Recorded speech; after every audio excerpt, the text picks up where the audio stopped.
Dan and Corey here, welcoming you into Libservative. The great fundamental issue now before our people.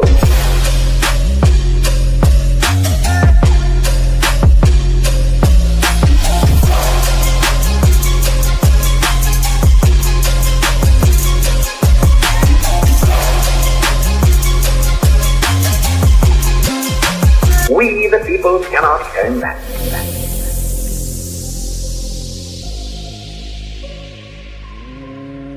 Welcome in to another rousing rendition of Libservative, intellectual idiots fostering political and cultural literacy, the world's smartest podcast.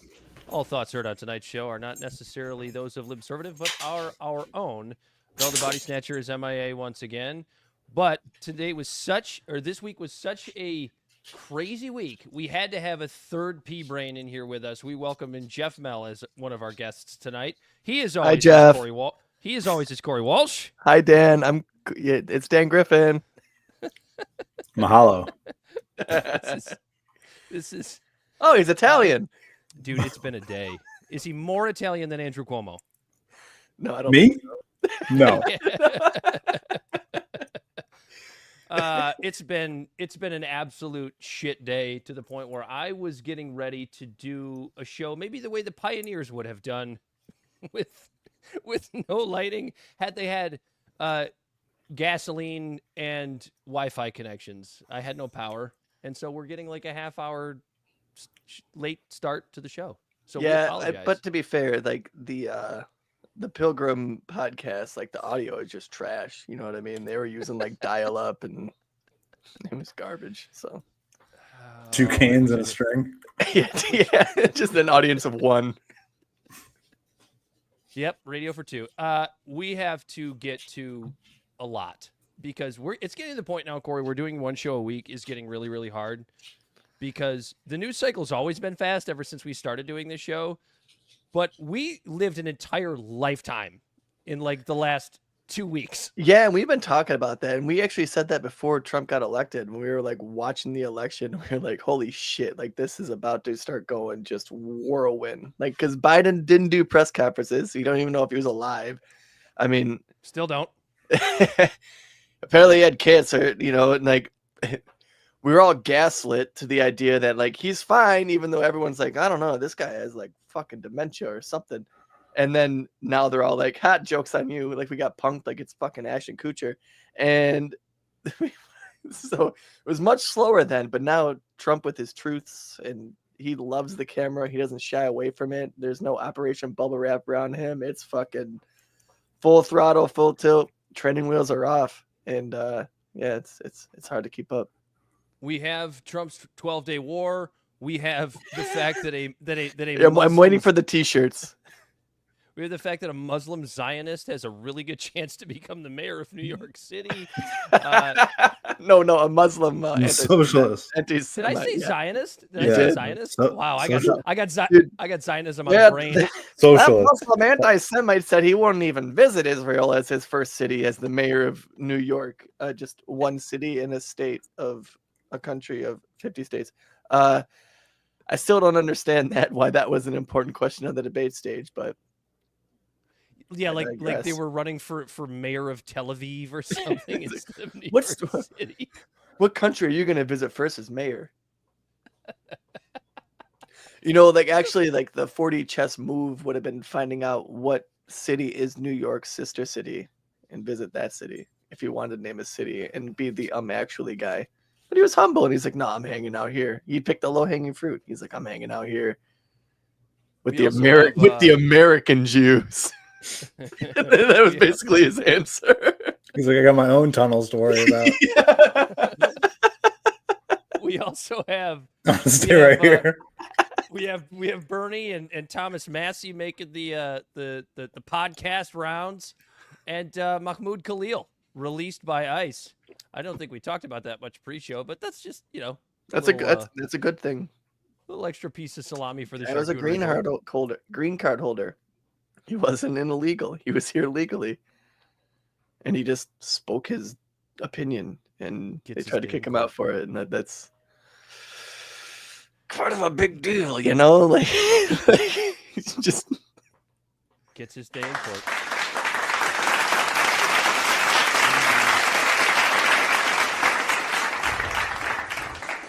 All right. Due process. Let's that's all get I to the- want. Keyword. start with And to Khalil, everyone who's pissed off at right now, Don't get bogged down by all the haters out there. you know, just keep your head up.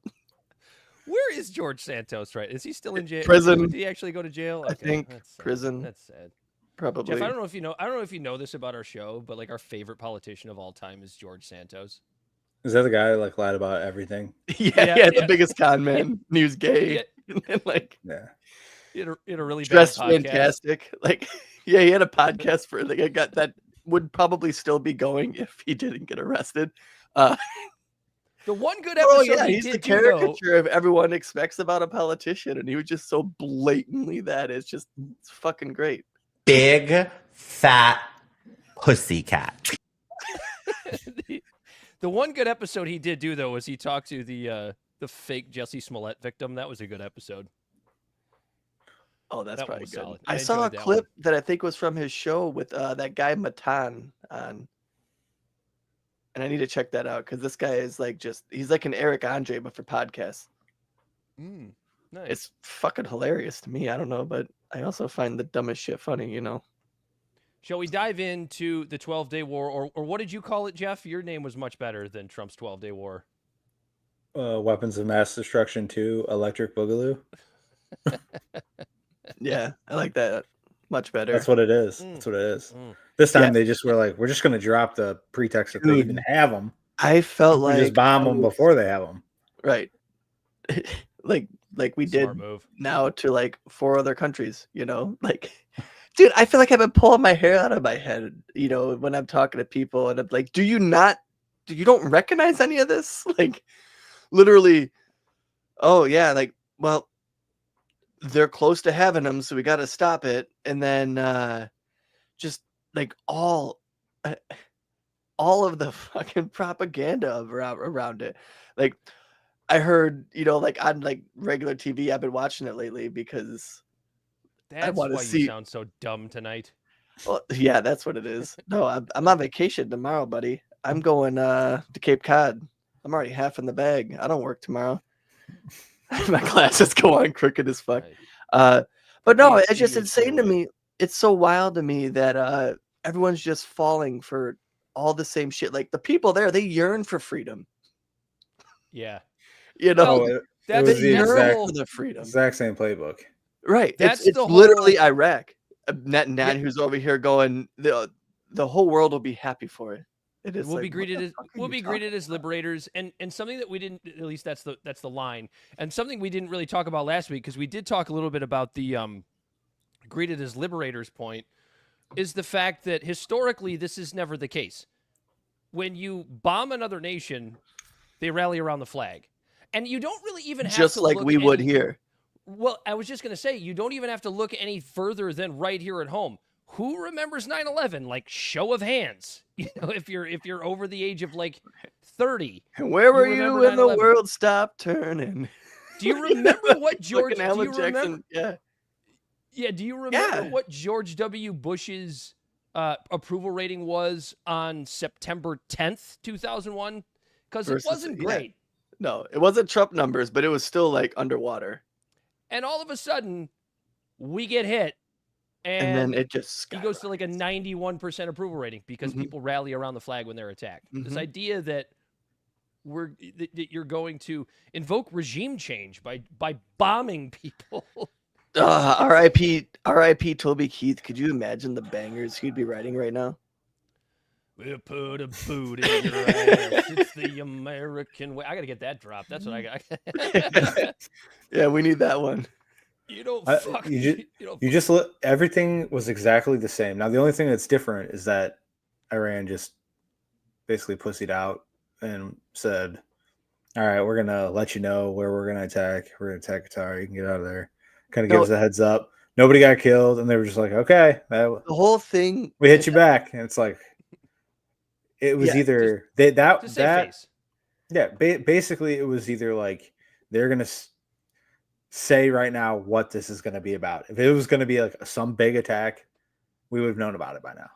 Dude, So it was now all we wait unless they have something planned, which obviously they could. And it was all theater. Like, this is how I see it personally, right? It was like, and I know I heard, like, I also heard someone saying this along the lines of another podcast that came out before ours. So I'm not like stealing a joke or stealing a bit or like taking someone's lines, but like everything just felt like it was like serious restraint between Iran and America. Not so much Israel. Israel's, you know, you could, like been on kind of a bloodlust, since October 4th. you think? Or October 7th, I mean. And, you could argue all of that in itself, but I'm not going to get into that. But Come on now, you expect me to believe that? Israel's on its own thing. Iran and America don't want to fight each other. No. Trump was kind of making it clear, but also like being, Trump about it. I think there was two ways to look. I think there was two good ways to look at it. In the very beginning, if everybody that was against going to war, if you were against going to war, you needed all of those people to speak out, like Tucker and all these people on the right. Yeah. To speak out against it, the quote unquote fracture in the middle of MAGA of the people who are pro war or pro whatever Trump does, and then against the war, we're going to get dragged into this new war. And really, here's the problem. They didn't provide any proof to anything that they were claiming or on why they were doing this or what was actually going on. All of a sudden it was urgent and it had to be done, and it had to be done right now. And they were like, where's the intelligence? The only intelligence the public has is from March with Tulsi. So everyone's going off what she said, which is they're not close to having a weapon. And we've heard the same thing over and over from Netanyahu. So you're basically like, on the safe side, I'm going to be against this military action. Now, if Trump actually had that information and they were close to a nuke and he just stopped them, and that's fantastic. And that's a win. I think everybody that was against going to war, it's like, quote unquote, if you're wrong, it's like, that's the best case scenario, that all of those people are wrong. The other case scenario is we go to war. Yeah. The big thing that I think was missed, and Scott Horton's talked about this a ton as he's made the podcast rounds over the last week or so, was the whole premise behind this, which was a little bit smarter by the neocons, because with Saddam, it was, he has weapons of mass destruction. We have to go in and take him out now. This time they went, well, Iran's gonna get him. Like something that's just, it's this new thing that people use in modern politics where you make a statement that's not falsifiable, that's like really scary. Like nobody can prove that they're not going for weapons of mass destruction. But the part that always gets missed is like I saw a guy on Twitter the other day that said, would you be saying all this stuff about war with Iran being bad or attacking Iran being bad when they drop a bomb in the middle of Jeff's home state of Kentucky? Like, how does that work? Do they FedEx it? Like, right. there's no way to, as Scott Horton put it, there's no way to miniaturize a uranium bomb. I'm glad you said that, because when you started talking about this, I was going to say that. There's no way to miniaturize it. It's a gigantic piece of equipment that only certain planes that apparently only we have can carry. So at that point, even them having a bomb, it is still just a deterrent. And as of right now, all they had was a latent deterrent. Yeah, they want the world, or at least they want the West, they want the United States, they want Israel to think that there's a chance that they could make a bomb, because that is how you get these powers to not invade you. You want proof of that? Go ask Kim Jong-un. Yeah. Right. And then go ask the corpse of Gaddafi. Right. What happens when you don't have that deterrent? Or ask what's happening in Ukraine right now. Ukraine had nukes, or they gave them up too. Somebody else. Oh, South Africa. But South Africa's all right. South Africa gave up their nukes. But it was interesting you mentioned the uranium thing, because I think I listened to the same podcast, and he was talking about how, like, uranium isn't plutonium. Plutonium is what you use to create a nuclear bomb with an ICBM. Uranium is basically just a big fucking bomb. Yeah, and You there's like a can't- shotgun type mechanism. I'm an idiot. You I don't know can't what I'm shrink talking down about. uranium like you can plutonium to put on a missile that you could launch into space and then come back down. You know, it's big, it's bulky, it's heavy. Yeah, the uranium bomb was more like what was used over Hiroshima, and plutonium Iran bomb doesn't was even more like have Nagasaki. I don't think Iran even has a plane that could carry Yeah. a Also, uranium bomb Also, no all the way dude, from Iran to America. They Israel, also ha- yeah, probably. If it didn't get shot down, it'd probably be taken out right away. But to America, no. they couldn't even test them. Right. If they tested where one, are we they would gonna know test it? immediately and destroy them. So Yeah. they would have to just guess that they got it Yeah, right. you're right. You're 100% right. Because if Iran was testing nukes, this would be an entirely fucking different Yeah. conversation. So they don't even get to the point where they get to test whether whatever they made works, and then how to get it to America or even to Israel. Yeah. But the fact that they would have to just make it and then hope it works. Also, one other And then point shoot of it. that- Because if they drop it and it's a dud, and then shoot it. Yeah. And then shoot it wherever. And if it does, I don't give a fuck. Iran just gets hit with East Side Cheddar Boys. Iran just gets hit with a bunch of nuclear bombs. Gets wiped off the face of the earth. And they didn't even kill anybody. The biggest load that we've seen. They'd be like, oh no. Yeah. Oh no. Tell me if I get so okay. I really tried to They'd be keep out- up they'd be out. on the timeline over the last 2 Mango weeks. tear. Put it in reverse, tear. That's what Iran would be saying if it was a dud. So correct me if I'm wrong on this timeline. I tried my best. It was so hard to keep up. So it starts with Trump duping Iran into believing that there would be a negotiation as a pretense for Israel to strike Iran. That was the start of this. Then we have Iran after the Israel strikes. Iran strikes back with more than expected success on Israel. The IDF tries to censor reporting of any damage in Israel. Can't imagine why they would do something like that. Trump dupes Iran again, saying that he would make a decision about whether to strike Iran in the coming weeks, only to do it the very next day. All right, he said within 14 days or 2 I weeks. guess Within. I guess Within. it was I guess it was It's within so 14 days. ambiguous. It's like mutual right, yeah, assured yeah. destruction. Like it's just, hey, it could be now, it could be 2 weeks, you know. So Now. by doing so, Tomorrow. the United States, using their aircraft, using their bombs, our aircraft, our bombs, however you want to phrase it, put a few holes in mountainsides, claiming Iran's nuclear program was decimated. The entire media, including MAGA influencers that were against this, fall in line immediately, saying that this was the right decision. The Charlie Kirks of the world, the Steve Bannons of the world. Actually, no, Steve Bannon didn't really fall in line a whole lot, did he? I don't think he did. I don't know. I don't really watch Steve Bannon. I'll give Bannon a little credit there.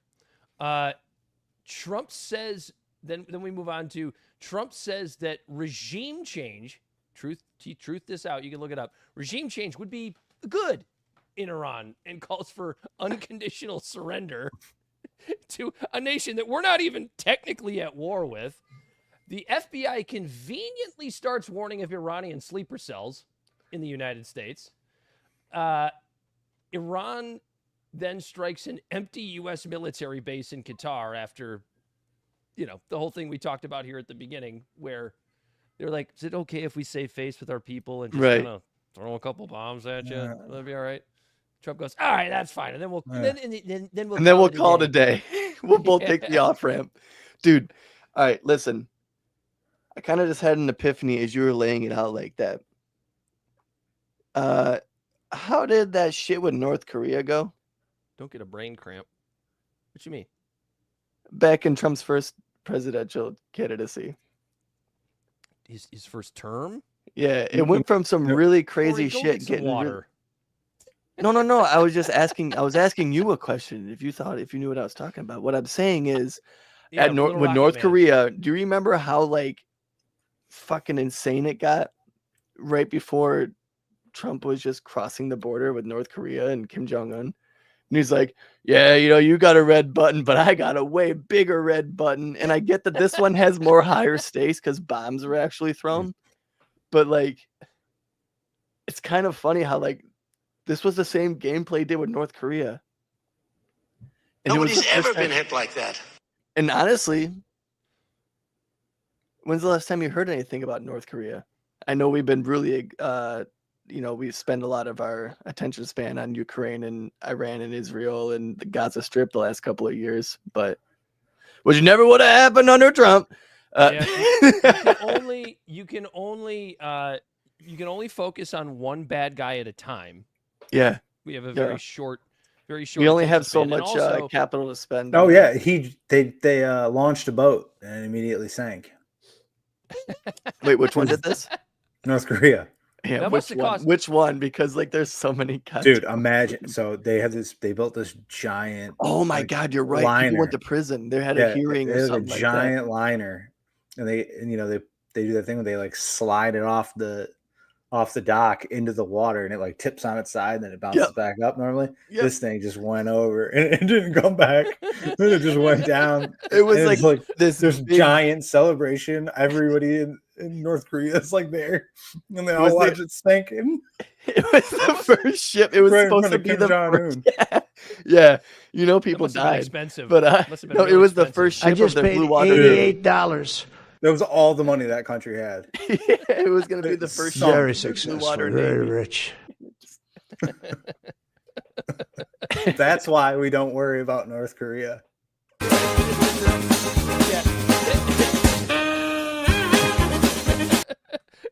Yeah, they're about it. That's the whole thing. Is like Iran's just about as big of a threat as North Korea, which is why this whole thing was so stupid. So Trump gets a ceasefire deal that allowed the two sides to keep blowing each other up for like hours afterwards for some fucking reason. And then Trump gets pissed at both sides the next day for sending out too many bombs. Dude, I know I saw that. Dude, the funniest thing. I'm gonna pull that up. Yeah, pull that up. The funniest thing about it is all this shit's ramping up and stuff, right? And then Trump drops the F-bomb. And like Decorum. everyone, Decorum. And everyone's calling it the F-bomb on shows that like swear. And like all of a sudden, like you just did. He says, the F-bomb, right? He like how YouTube always does this. They always make Trump look like his lips are puckered. Like at the first the thumbnail. He's about to eat a glizzy. Israel, as soon as we made the deal, they came out and they dropped a load of bombs, the likes of which I'd never seen before. The biggest load that we've seen. I'm not happy with Israel. When I say, okay, now you have 12 hours, you don't go out in the first hour and just drop everything you have on them. So I'm not happy with them. I'm not happy with Iran either. So wait, so he wanted him to do it in like smaller increments? Is that what he's looking for? But I'm really unhappy if Israel's going out this morning because the one rocket that didn't land, that was shot, perhaps by mistake, that didn't land. I'm not happy about that. You know what? We basically have two countries that have been fighting so long and so hard that they don't know what the fuck they're doing. Do you understand that? He just drops the mic and walks away. But like, they haven't been fighting long and hard. No, what I find technically over the decades they've been going, they've been at tit for tat, and he knows that. Like he knows more than we do, honestly. Even if he's like barely paying attention, and Tulsi Gabbard has to make the CIA briefings or the National Intelligence briefings like a fucking news show. I am glad you brought up Tulsi Gabbard, but I have something for you. But I completely agree with Trump. But he's right. Which part? You know how he wants they're like, we're going to feed him news, his daily briefing as a news content. That's what Tulsi said she wanted to do. Rather than make him read it. Yeah. And I am 100% with Trump. I would much rather watch the movie than read the book. Okay. So that part, not necessarily, like I was going to say that I'm 100% behind doing that. Like our president should be informed. I don't give a fuck how he gets the information. It could be silly as hell to me. But if it takes like a news broadcast, then fine. And you know what? Sign me up, Trump, if you're listening. I'll be the one to deliver it. I'll do it on your show. That's fine. Dude, I'll button up more. I'm not on vacation. You're not a hot blonde, dude. He's not going to take the news from you. But what I was gonna say, what was really funny about like now I can take a breath that like we're less as close to nuclear war now than we were a couple days ago. But he just made up this ceasefire after we bombed the nuclear plant. And because like all the different news articles, like all the different news outlets were like, well, we don't even know, mostly on the left, like the liberal side. Oh, we don't even know if it's actually official. Iran saying they don't know about it. Israel's not making a comment. And then they did throw a couple bombs, right? And then the next day, Trump goes, we had a ceasefire. They might not have, but he did. And he goes, and they don't know what the fuck they're doing. And then everyone's like, oh, fuck, he dropped an F-bomb. And now Iran is like, we're going with the ceasefire. And Israel's like, we'll abide by the ceasefire. And it's just fucking reality TV, boys. Like, this shit is absolutely out of control. Dude, he just yelled at them and they folded. I know. Donald Trump is a bad guy. He's a bad person. For now. It's wild. Like we're still on thin ice. Like he walks into rooms with the biggest world leaders and characters in history and is like, you're all dumb and I'm smarter than you. And that is a level of delusion and confidence that I wish that I could reach. Delusion. It's wild to watch. And it works half the time. Half the time it works. Else, like, what the fuck just happened? The rest and of the like world... and so many people, what's really funny, Dad, real quick, is so many people are like, oh, this guy, like, how do they fall for this? He's a fucking idiot, this and that. And it's like they've all been ripped off by a shitty car salesman. All I was I was just gonna basically say what you just said. Like the rest of the world is finally getting a dose of why Democrats during election time were so on their heels for so long, because they just don't know how to react to this guy. Like there's like he throws decorum, he throws being quote unquote presidential right out the window. And you can love that about him. A lot of people do. You can hate that about him. A lot of people do. But that is the reason why Democrats were so on their heels for so long. And the rest of the world is finally getting, like, they're getting an actual taste of that now. Where it's like,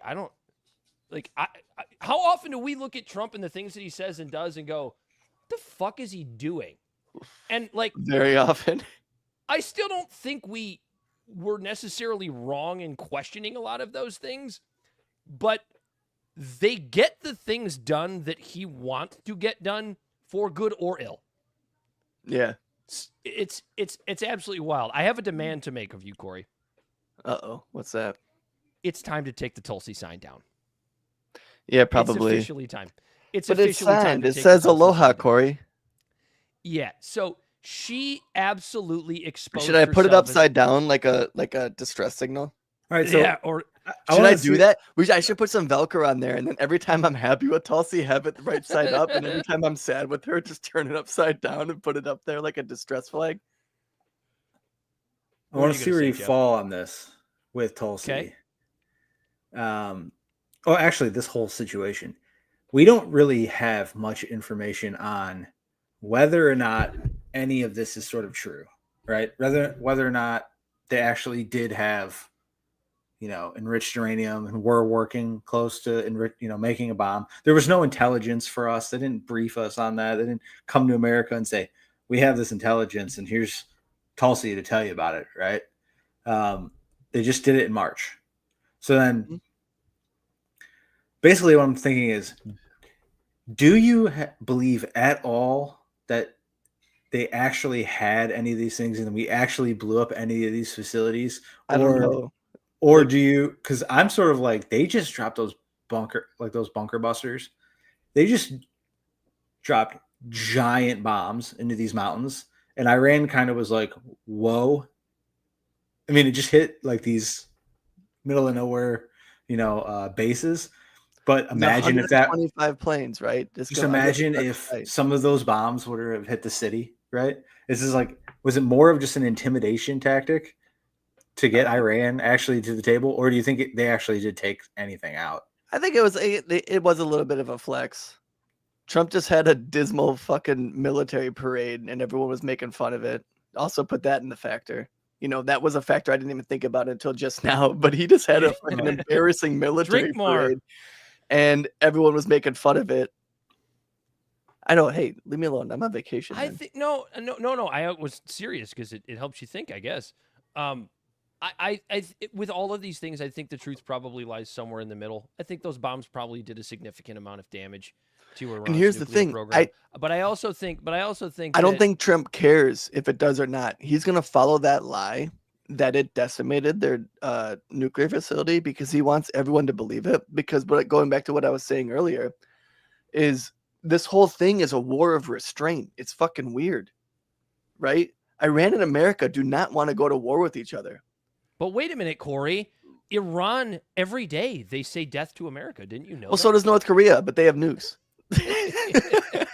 But no, like we could have done some shit like Israel is, you know, like trying to bomb their cities and stuff. We used 125 planes under the stealth of night, not detected by anybody, and completely could have or could not have decimated a military site. But the fact that those missiles still were so precision, and like the landscape around, like it doesn't look like a huge crater, it's a pinhole. That's probably pretty intimidating to other countries.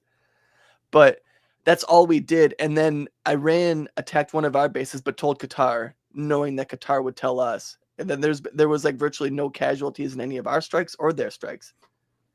It's the same thing with Soleimani, other than Soleimani actually dying. Iran doesn't want to go to war with America. This is the second time now under Trump that we have took out one of their top generals and now attacked one of their nuclear enrichment facilities, if that's what it was. Well, and they warned us both times that they were attacking back. I also think it's and then they would cite the UN Articles of War. They always cite Section 51. Yeah, and they're like they do. They right. follow the fucking rules generally. That's the thing that we also have to put into perspective in all of this. And Iran hasn't started a war, just to add to that, in over 200 years. Right. They haven't started a war in over 200 years. And we're talking years. about doing a regime change war to take out the regime that was the consequence of our last regime change war there. And what do you always hear?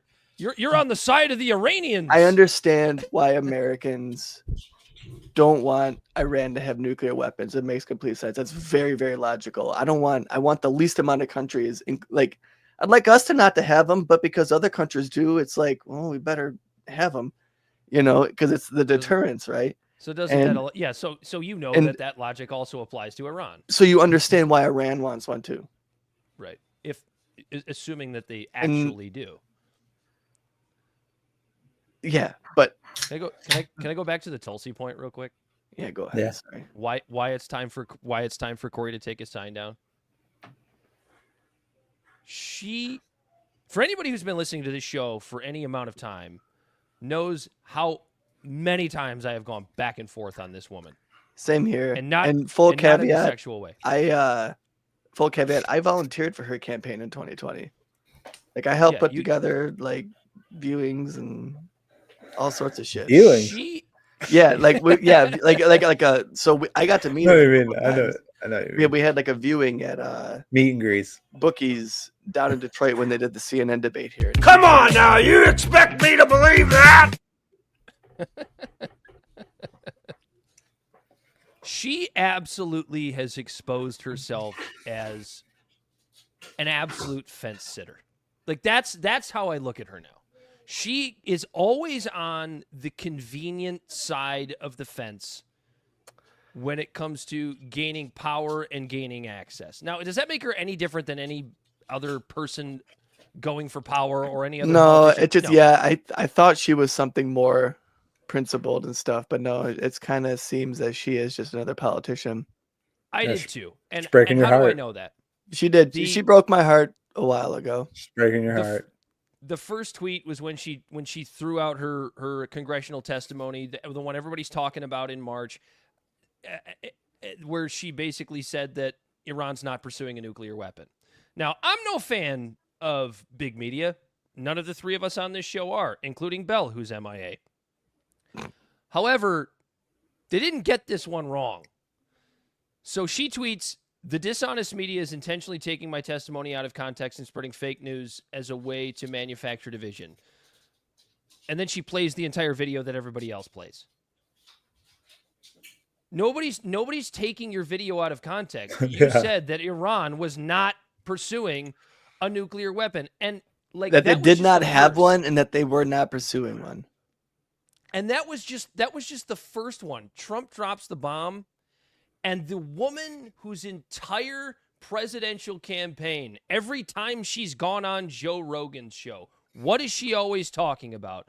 We got to stop these wars. We got to stop these proxy wars. We got to stop these regime change wars. Now, I understand what defenders of her will say now, after the fact, which is, well, we didn't actually go to war with Iran. You committed an act of war against Iran. Yeah. And by the way, it'll go under the guise that goes all the way back to Truman of a police action. And by the way, an illegal act of war. It was an offensive strike without congressional approval. And yeah, I get it. You're backing your boss on this. But if Tulsi's the woman of principle that we all hoped that she was for so long, she wouldn't have done that. The best thing that she could have done was kept her fucking mouth shut. That's the best thing that she could have done. Yeah, you're right on that. She shouldn't have said anything like at all. Because here's the thing: it's like, because now you're in this little teeter-totter, right? Where it's like you hear people like, "Well, she shouldn't have kowtowed. She should have resigned," and it's like, yeah, you might be right, but she obliterates her position by going completely against the president, who's the commander of chief. Remember, they're all technically, Trump never served, but now he's the commander. Oh yeah, she comes out against Trump, she's gone, 100%. But she's military, he's firing her. And if she comes out against Trump, she's gone. And someone who under oath just said that Iran wasn't doing this shit. And I'm sure that even though now she's kowtowing, that still little thing is out there, and it might have played a factor in this. The biggest load that we've seen. But what happens, right? Like she comes out against Trump. She gets fired. She resigns under principle. Either way, she's gone. What gets put in place? A fucking neocon? That's why she should have kept her mouth shut. That's why she should have kept her mouth shut. She shouldn't have said anything afterwards. But like, because I'm with you. She's got to play the game, I guess. I don't know. And I'm not. And I don't want this to come across as like I'm defending her. But even her with her faults, I think I would still take her over another Bolton. I know Bolton was Pentagon. He was in National Intelligence. But like, what do you want? Like, well, who they're going to put in there? Yeah, I mean. And Jeff, I'm curious your opinion on this too, but like I'm actually with you, Corey. I don't think it's necessarily a given that she should have resigned on principle. I know you got the Dave Smiths of the worlds out there that that's all they talk about is how principled they are, and it's one of the reasons why I love guys like Dave. Sometimes that's the thing. That's politics. It's dirty. It's nasty. You have to kind of play the game. To your point, what do you like? What gets put in Tulsi's place after she is either fired for speaking out against Trump or resigns based on her principles? It's probably nothing good. It's probably whoever the last guy to leave the Oval Office is tells Trump should be hired for this job, because that's how Trump operates. What's your opinion on that, Jeff? As far as Tulsi goes. First of all, she's got to play the game. She's got to be like, that was the point of everybody knew. Like, here's this crazy idea that people didn't know that they were going to vote for Trump and Trump was going to do something that they didn't like, multiple things that they didn't like. It's absurd. You don't have to be, you can vote for Trump and be against some of his decisions. Now, like Tulsi could behind the scenes tell Trump, I think this is a bad idea and this is why, and then doesn't have to publicly come out against Trump. when you're trying to have your administration look all on the same page. They can be on a different page behind the scenes, arguing about what they should do, but they're going to come to the forefront, everybody on the same page. They basically hid Tulsi, and from what from what I've seen, they haven't even had her as part of these discussions, really, kind of in and out. Yeah, she missed out on a few of the Situation Room. They're kind of and I just got something to say. And if the American people are being propagandized right now, right, and what the information, right, but if the information Tulsi gave to in that like under oath hearing talking about Iran is true, Trump did this to a non-existent nuclear fucking enrichment facility and then walked away and said Iran can enrich nuclear can enrich uranium, whereas if they weren't doing it before and then now they're not doing it after because we dropped a couple bombs, then he's technically not lying. So that's actually what's so interesting about that, and it's weird, right? Because it's a show of cards. It all is. It's manufacturing consent for things. It's creating narratives to create division. That's actually a really interesting segue. We're still on Iran here, but like right after Trump, announced or demanded or whatever the hell you want to say it was, the ceasefire.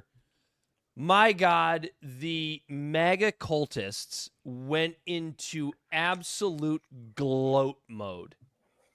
Now, we always have to give our caveats on this show. I'm not saying that everybody who supports Trump is a MAGA cultist, but there is that faction of Trump will never, ever, ever, ever do anything wrong. And no, but I don't let it bother me. I let him gloat. But We're not in war. You always have to give that caveat. But here's the thing. They came out in gloat mode suggesting that everybody that was against attacking Iran was wrong. Because they do this thing where they create this false dichotomy where if you're not for attacking the bad guys, you're with the bad guys, right? It's the 2000, again, going back to, this is the same playbook that we saw in Iraq. What was George W. Bush's famous line? If you're not with us, then you're with the terrorists. This idea that you have to be pro-Iran if you're against attacking them. So they go into this full gloat mode. Trump's the president of peace. Peace through strength. What the fuck does that mean, by the way? Can anybody explain to me what peace through strength actually means? It's sure not what Teddy Roosevelt said with "Speak Softly." Because it doesn't mean anything. It's a stupid slogan that doesn't fucking mean anything. You can't tell me what the hell that means. Nobody knows. So it's all when are you going to apologize for being wrong? And there's no reason for us that are anti-war and against an attack on Iran to admit that we were wrong just because Trump decides to call a ceasefire.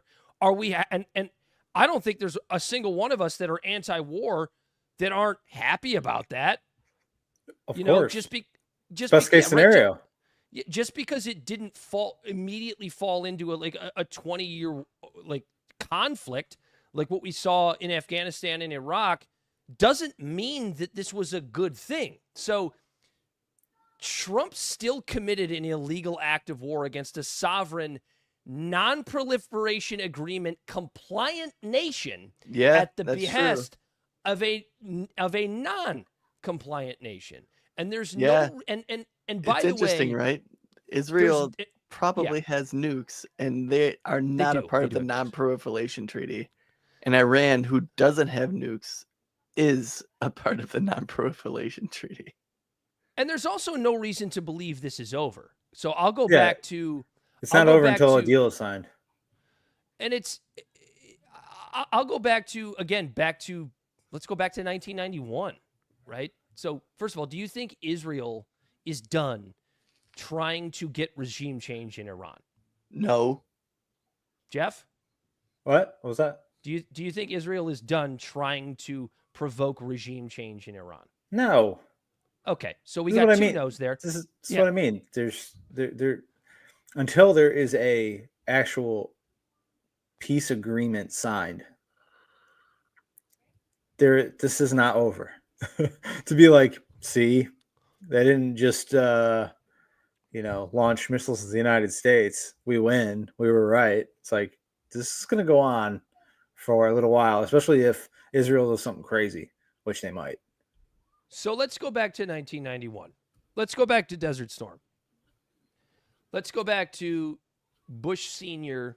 launching an attack out of Kuwait to, quote unquote, defend their sovereignty when we all know it was over oil, at least on our end. I don't think anybody denies that at this point. That is the first attack on Saddam Hussein's Iraq from an American perspective. The Israelis love that.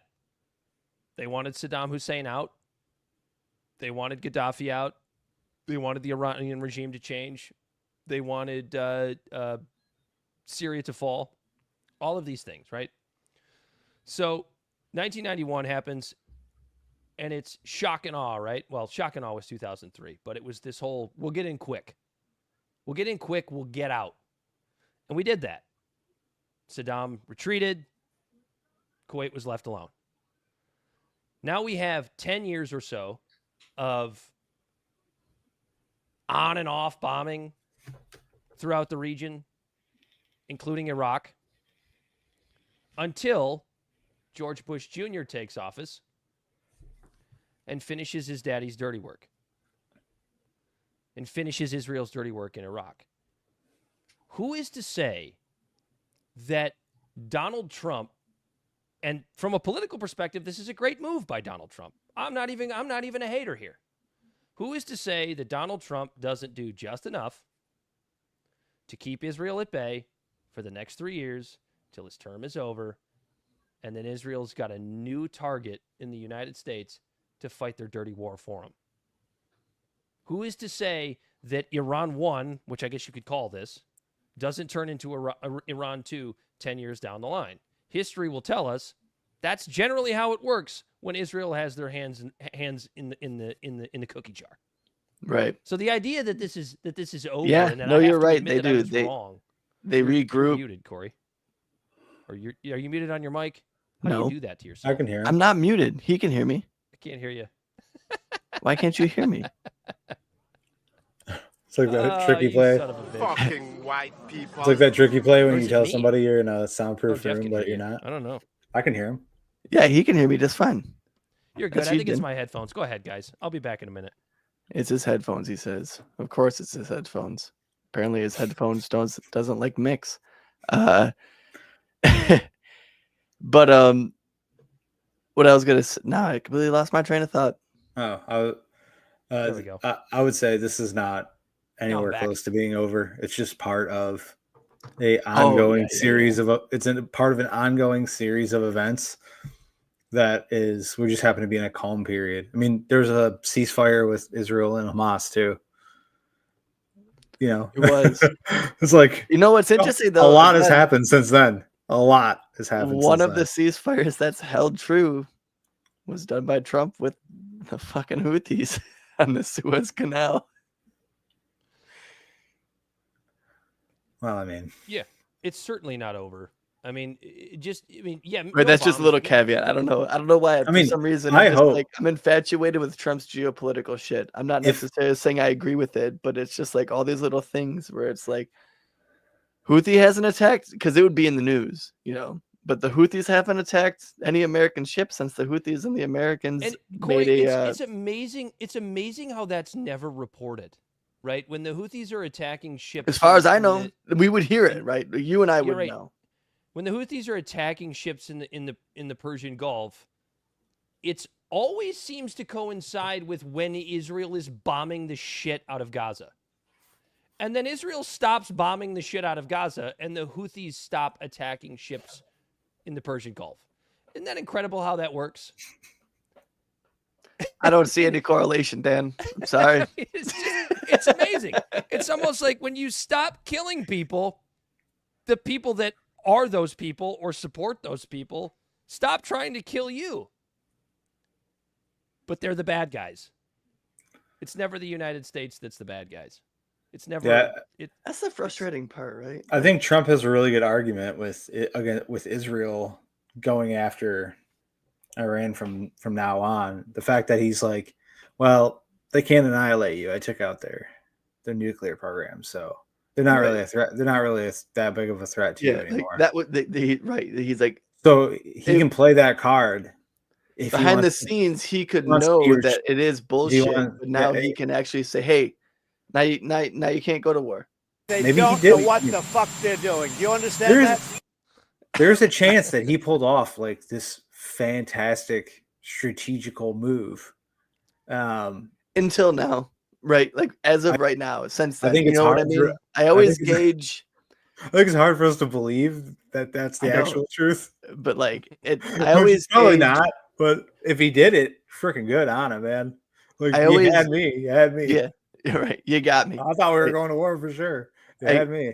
I always gauge at like how peaceful I can sleep at night, like whether or not I think about like how close the world actually is to nuclear war, right? Like you think about that. That's like it's unfortunate, but it's something you might think. I don't know if you guys do, but up until this Iran-Israel shit was really starting to kick off when Trump was elected, until then, you know, pissed off about how there's not due process for immigrants, like, you know, like all the shit he's doing in-house, a lot of it's bullshit, and I'm not a fan of it. But the idea of nuclear war was lowered than it was with Biden before him. And then right here, it was the most closest thing I felt like, no, fuck, you know, like, all right, you know, it's June 25th, 2025. My kid's 6 years old.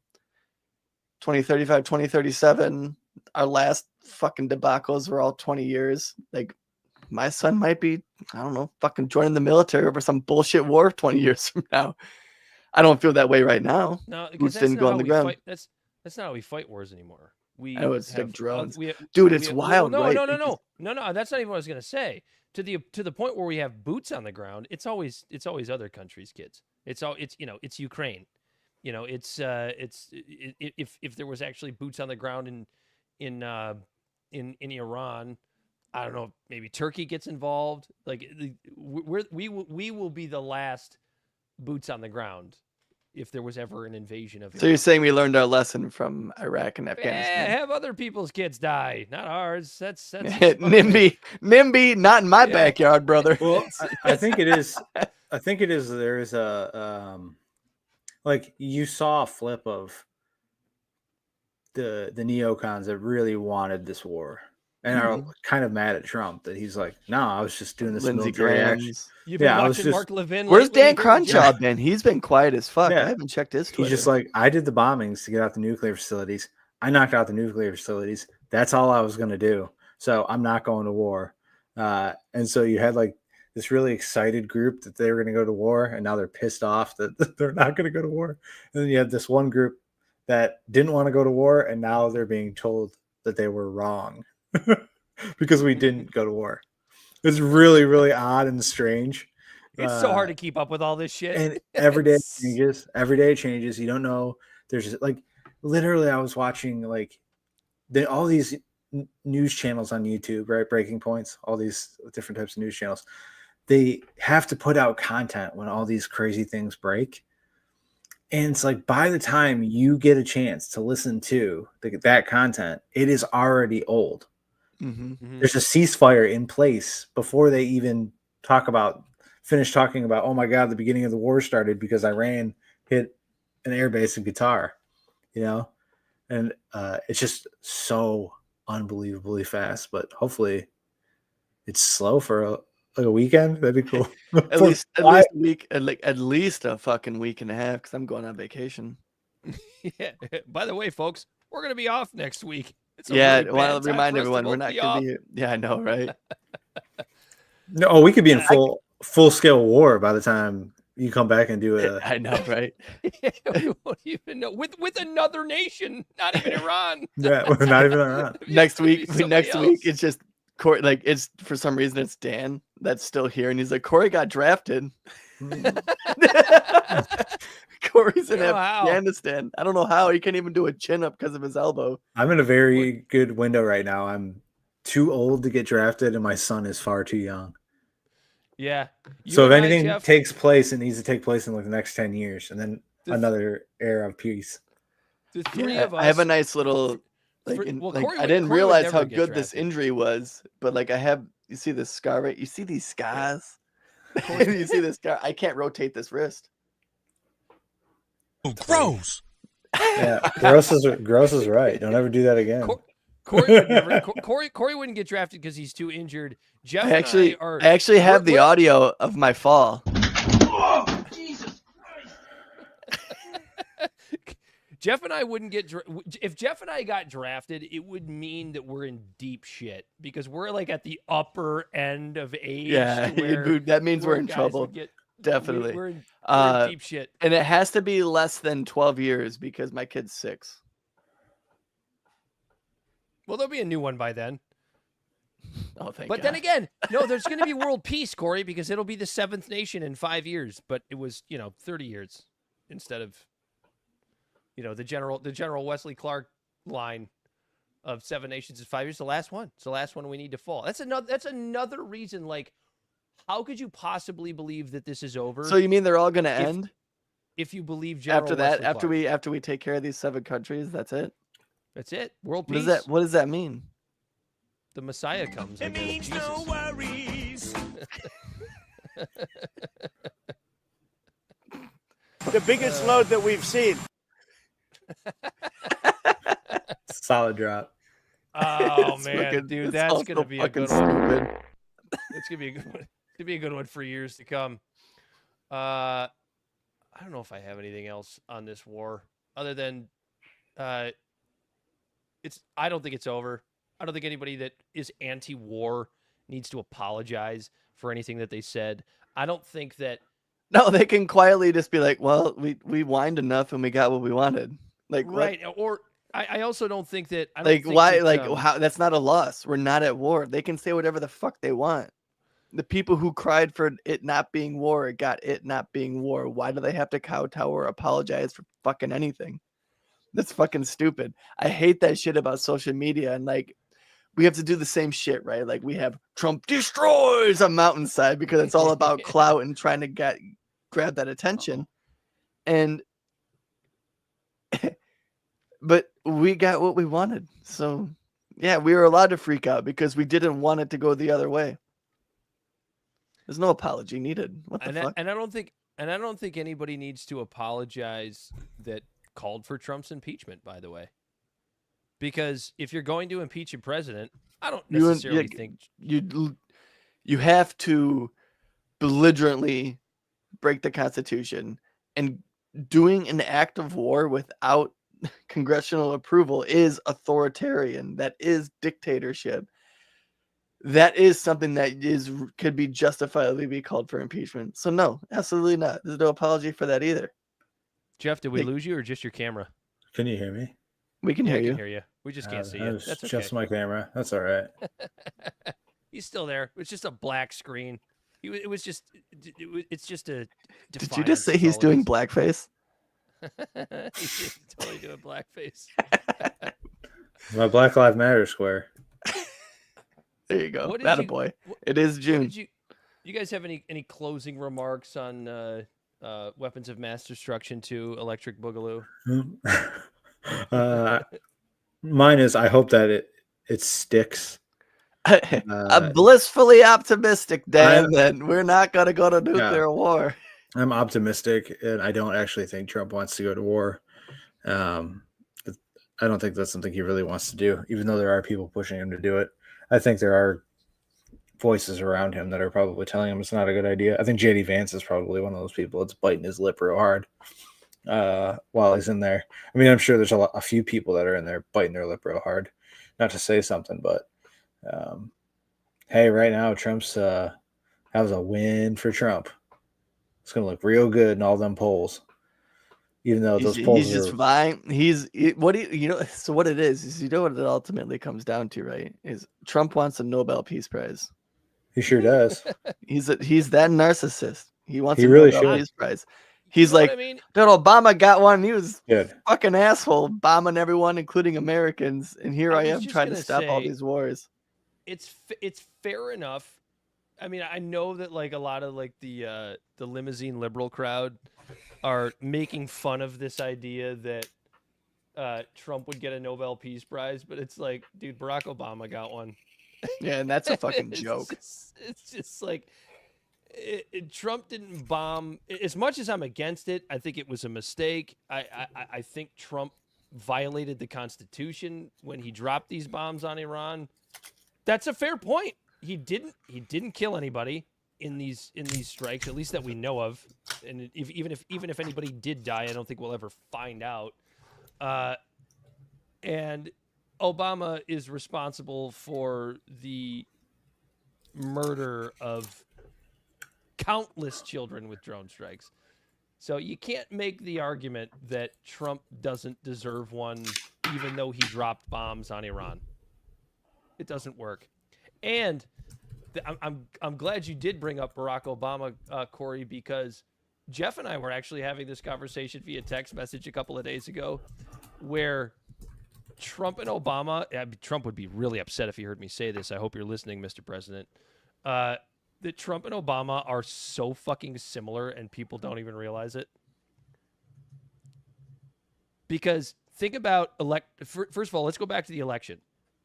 Particularly this last one, because I think Trump had a way better strategy this time than he did even in 2016. He won the election on 80-20 issues.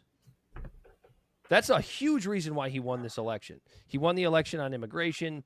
He won the election on being anti-war, right? He won the election on things that 80% of the country... Free speech, yeah, the economy, a bunch of stuff. The economy, right, the economy, free speech, all these things. So, sorry to say to all the Obama haters out there, that's how Obama won the election in 2008 too. Mm-hmm. Now, again, low-hanging fruit in 2008 though. Well, it was, but why should Trump be any different in his presidency than Barack Obama was? To this point, he really hasn't been. He's gone back on quite a few of the promises that he's made. We're not getting mass deportations. That's not happening. Costs too much money. Not. Dude, it's so wild, right? When you really think about it, like the way that they're handling we have war, we have bombs. Is him trying to fucking like have numbers to prove he's actually deporting people, because he said he's going after the violent criminals. Come to find out, there weren't that many in Omaha. There weren't that many violent criminals here that were illegals. Pretty wild. And then so like they went in there with the numbers like, yeah, we got them all basically, right? Like 6% of all the illegals here were the violent criminals, which now granted, it's a lot, but Oh shit, buddy, I gotta dig a little deeper. No, I'm sorry, it wasn't like 0.6%. It was like a very, very low number of the actual violent ones they got out. But that's what everyone wanted. Like that's a win. You portray that, right? Like we went in, we were getting all these violent criminals. Instead, he expels all of this like political capital. Just all of a sudden now going after people who are green card holders and stuff. And the Abu Garcia thing, which he now actually has like a lawyer that he's paying for, but for a minute he was like only had public defenders. No one was chomping at the bits to be his lawyer in the beginning because he kind of is a criminal. And that's you know, the Democrats, they have this bad habit of hitching their wagon to the wrong horse. You know, like Abu Garcia, when there was what was his name? Khalil Mahmoud or whatever. Is that his name? Did I say it right? Yeah, Mahmoud Khalil. Like that's a green card holder, you know, and all he was doing was like, exercising free speech. That's the horse you should have hitched your wagon to. And better yet, the gay hairdresser. That's that guy. Or even that one. Yeah, that's low hanging fruit right there. That was the perfect guy that they should have hitched their wagon to. You know, and you could even go back to 2020 with George Floyd versus Breonna Taylor, and it's like Breonna Taylor would have had a lot more people on in the bandwagon about that one, like no knock warrants, Second Amendment. Oof, that one's low hanging fruit. They fucked up on that one. When I say they, I guess is everyone who's trying to drive the narrative on this type of shit, but you know what I mean. White people. And that's probably who it is. It's probably fucking white people at the top pulling the strings.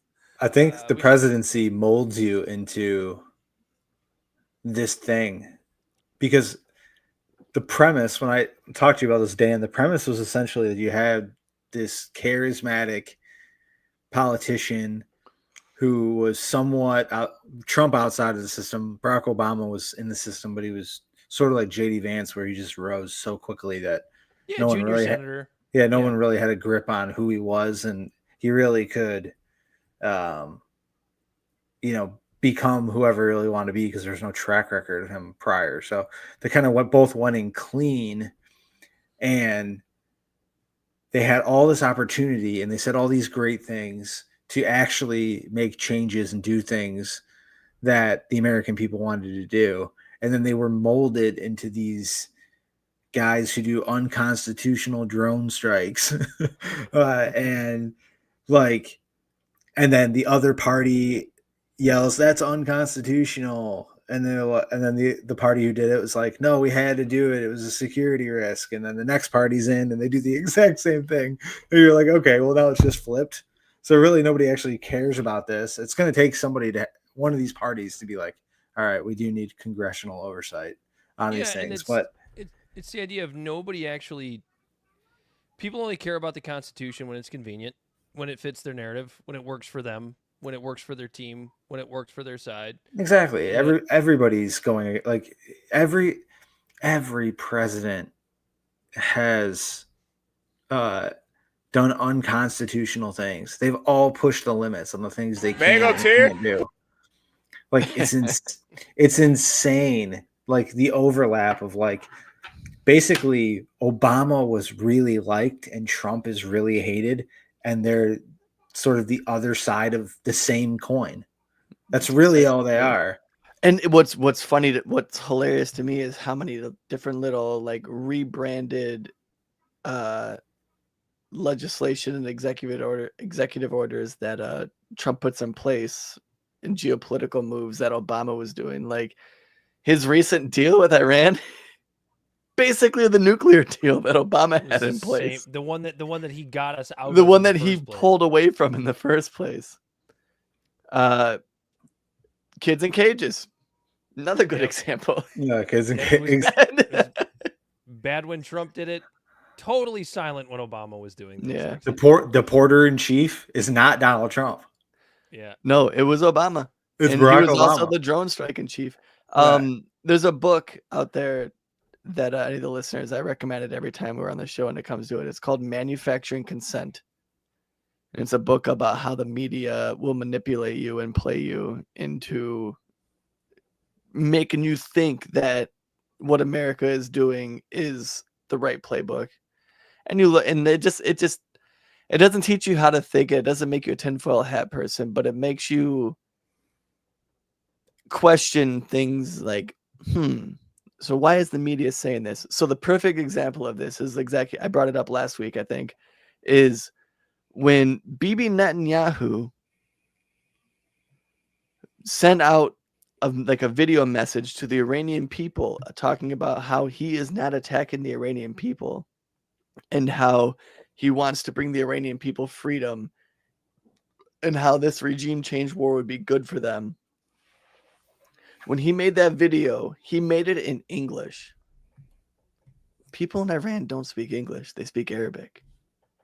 He spoke it in English because he wanted American people to see it, to get everyone to go, oh, okay, yeah, no, that's right. You know, Bibi Netanyahu, like, we want those people to have freedom. We want to have the women be able to have their hair flown free and be able to say what they want and protest in the streets. We want them to have the same freedoms we do. Bibi's right. Like, that's called manufacturing. Come on now, you expect me to believe that? I do. And I just gotta say, I'm so sorry. I wish I could do something, but I can't. Manufacturing consent. That's what I would call good Noam Chomsky. yeah. Noam Chomsky makes you think. Oh shit, buddy! I gotta dig a little deeper. That's right.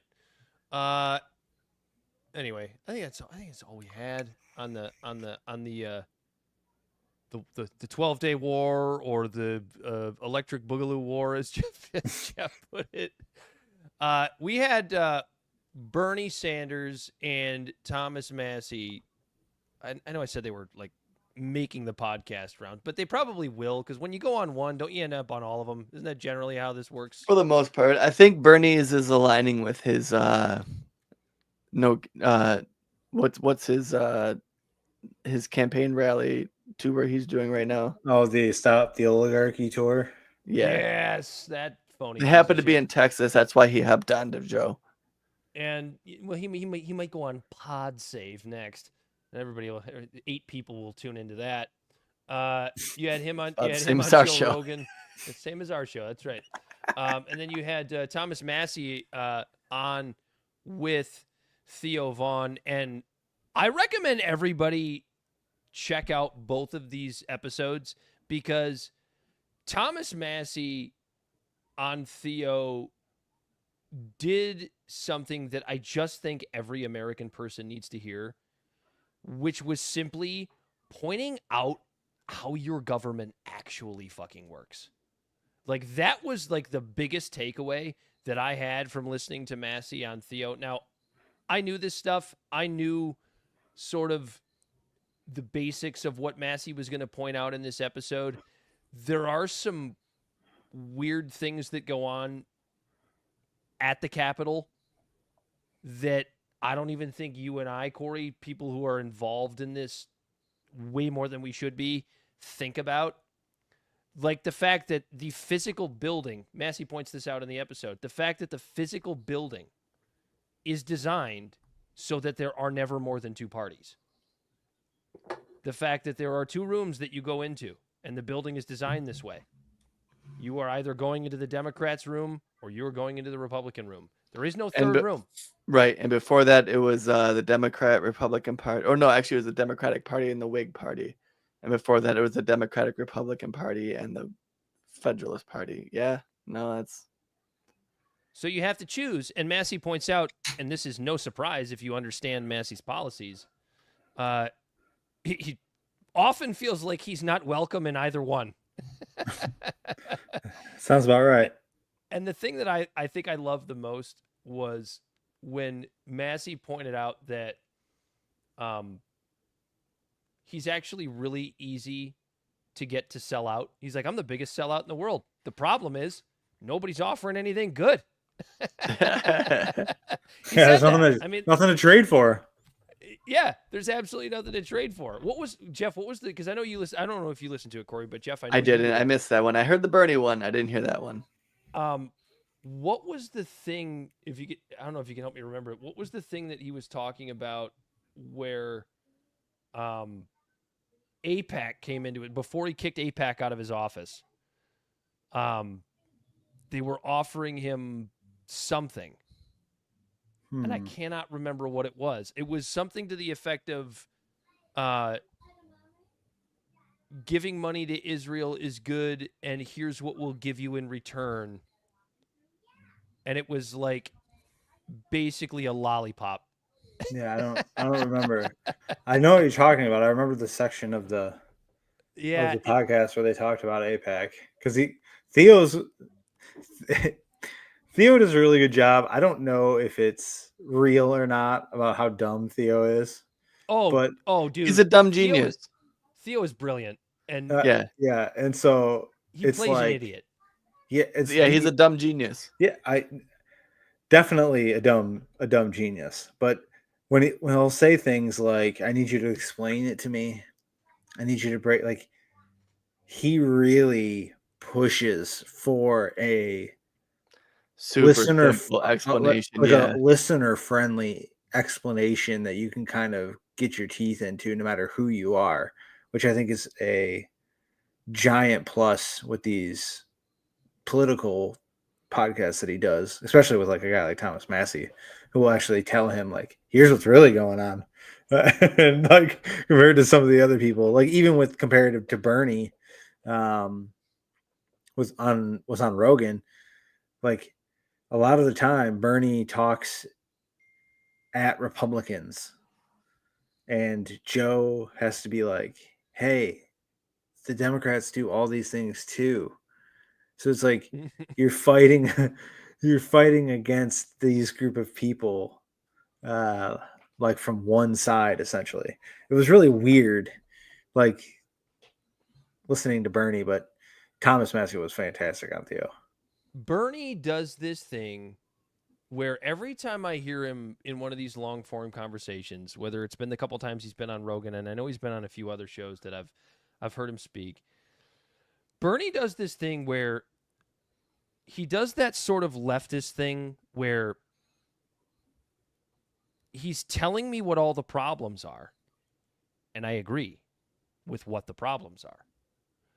But then he does the other leftist thing. This is something Corey and I have talked about many, many times on this show. The problem with leftists isn't that they're wrong about what the problems are. They're always wrong about what the solutions are. That's the issue. Especially when you're talking about the economy. Like Bernie can sit there and talk about it's awful that these millionaires and billionaires have this huge percentage of wealth, and we need to hold them accountable, and we need to tax the shit out of them, and whatever. Yeah, it kind of comes down to where the leftist. You're mad at the wrong person. Go ahead. The government that we have is a fucking problem. So I'll tell you what we do to solve this is make more government. Right. Yeah, Bernie was really weird. Like I found him. Well, so Bernie, here's the thing: is they always paint him as this democratic socialist, and the only thing that kind of makes him socialist is ultimately his fucking tax plan. He would be like a conservative in anywhere in a European country. He never other than healthcare, he never talked about nationalizing anything else. He never talked about going away from capitalism. Like that's the thing that kills me the most about anyone. Yeah. Like all of these just liberals get painted as leftists, because they decide that, hey, we pay all these taxes. The government should probably use some of that money on the working class. That's not necessarily a fucking that's what a socialist society is supposed to be, a true leftist society. But they're all the liberals that are saying this shit here, they talk, it's all about privatizing. They're neo-libs. It's about privatizing big companies that work hand in hand with big government. It's not creating programs. And creating programs. But guess what? People are still profiting off of it. It's just their friends. You know what I mean? They're still all about privatization. The biggest component, the biggest contributor to this was fucking Bill Clinton. He's the one that kind of ushered in this whole idea. Obama did the shit, played the shit out of it. And Bernie probably would have been doing the same thing. But he also talked about the right things, that were major flaws in our society. Yeah. And based on his contributions to him as an 80-year-old, and based on his net worth versus other people, his net worth, even though he still criticizes millionaires and billionaires, he is a millionaire, but his millionaire asset value is $4 or $5 grand versus everyone else in Congress that's 100 million. Yeah, when Bernie talks about when Bernie talks about, we shouldn't send money to countries like Ukraine or Israel overseas to fight wars, I look at Bernie and I say, yeah, you're right. And then when Bernie says, whatever it is, the $1 trillion Pentagon budget now, the wonderful budget that Trump's got going on here, by the way, beautiful bill. Yeah, I'm even just talking about the Pentagon budget, the biggest budget ever, yeah. and he brags about it. If you were to do something like what Bernie would do, would be super for, which would be take that $1 trillion and give it to Americans in a Medicare for all form, I look at that and I go, yeah, that's preferable, but it's not an answer to the healthcare crisis in the United States. Would I take that? Would I take that $1 trillion, and would I prefer that it be used on Americans in sort of a quote unquote socialist way? Yeah, I would say that that's preferable, but it's not the answer to the problem. It's not the answer to it's the whole debate that we always have about socialism versus capitalism just right here on this show, because socialists have this idea that capitalists believe that capitalism is flawless. There's not a capitalist in the world. Not a true capitalist. What do you mean? I mean, there's people out there that I think there's so many things that people treat as a sort of dogma where it's infallible, like a religion. You get we get brought up that if you don't really look into it, that capitalism is right, communism is wrong, end of story. And then you could say to them, well, what are the flaws in communism? And, and they can give you a couple, but then you say, okay, but what are the flaws in capitalism? And a lot of people would be like, there's none. Like just a regular Joe Schmo. Like you'd have to like look into it because it's like what Tom Sowell says, right? Like there's no solutions, there's only trade-offs. There are only trade-offs, yeah. Right. So there's pitfalls in capitalism, and like we should be able to say that, but it's almost like a groupthink, hive mind type thing about capitalism around people who are so against communism that they probably don't even truly understand communism. They've just been told that that's bad, capitalism good. That you can run into people who defend capitalism like they would a religion. If you try to poke holes in it, they get defensive. But communism always ends at the point of a gun. Capitalism doesn't. I mean, our that's government one thing. Does. That's one. Well, yeah, but we don't live in a capitalist society. We're not in a true capitalist society because if you don't pay your taxes, it ends with a guy with a gun. We have, as Bernie pointing would say, it at you. We have all sorts of corporate welfare, and he's right. That's the whole thing. It's why Bernie frustrates me, because he frustrates me in the same way that all leftists frustrates me. They diagnose the problems almost to a T, absolutely correctly. The problem is their road to a solution is not the right one. That's why I wish there was a fucking libertarian leftist like coalition. Like we all understand what the problems are. Let's get in power. We'll deal with the solution to it afterwards. You can't because one side is immediately because they both eat themselves and they both have purity tests and it's fucking bullshit. And one side's gonna go. They both create their own dogmas. Like I was just saying earlier. When your whole premise is the way to fix this problem is to grow government versus the only way to fix this problem is to shrink government, you are at a crossroads that leftists and libertarians can never come together. I don't care. Figure that out after you get in power. Yeah, their core base does not. It's such a privileged country that we could figure that out real quick. I just think that Bernie is like when you. It's funny because you had Thomas Massey on with Theo, then you had Bernie on with Joe, and when you get to watch them in back-to-back days, you just see the difference between the two. One is a principled person who, even though there might be things he likes in the bill, will vote against it because it's overspending in Thomas Massey, or there's some ridiculous things in there. It's funding for a war that he doesn't want. It's a bigger chunk of the bill that is more important that he hates than the smaller chunk that he likes. So he votes no, basically on all these bills. And then you have Bernie Sanders, who will tell you that, he believes in X, Y, and Z, and then will vote yes for bills that completely go against. Yeah, it's because those things. And you're kind of aligned with exactly my problem with Bernie is he talks a big talk, but anytime it's important when it comes to taking a stand, he always kowtows to the Democratic When it comes to his own nomination for the presidency, he just okay. He folds like a chair at a WWE match, man. There's just nothing. There's nothing there, and you can. That was my first heartbreaking loss. That's Bernie's the one who got me into politics. Bernie's been in office forever, and it's right. But when he ran for president, just think about like one thing that you can slap to Bernie Sanders' name on getting passed that was impactful to our country, like locally or like federally, like locally. Like shit. As a senator.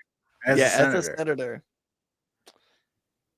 No, but he woke a lot. Like I feel like sometimes. So he's more of an activist in office. Is essentially what he is. That's actually a fair assessment. He really doesn't. He really doesn't do anything. He just goes in and talks and like. Also, Joe asked him what he would do if he had become president, and he really had no idea what he would have done. Like he's also the kind of guy that like there's all these problems. Okay, what do we do about it, Bernie? Well, we get the money out of politics. Okay, that's good. I know that. And then it's like, okay, how do we do that? And it's like crickets. No one goes past that. I've never heard Bernie comprehensively talk about anything ever. It's all very like surface level. Sloganeering. A lot of sloganeering. Sloganeering. It's just, there's nothing. I've never heard him, wow me with some kind of way that he's going to make our lives better in any way. And so I always loved Bernie. Like I love the message of Bernie, not necessarily all the policy things that he likes, but I agree with him on a lot of things. But If it's I like could give the perfect metaphor of what Bernie is, at least for me, is Bernie Sanders is the first console that you ever played games on, like when it comes to video games. It's the all first right, console you you have had. you have a Okay. love for it because You have a love for it because it's your first console. But because he honestly, spoke the language that you I'm spoke in never your early 20s. I'm never gonna go back to playing in a Sega Genesis.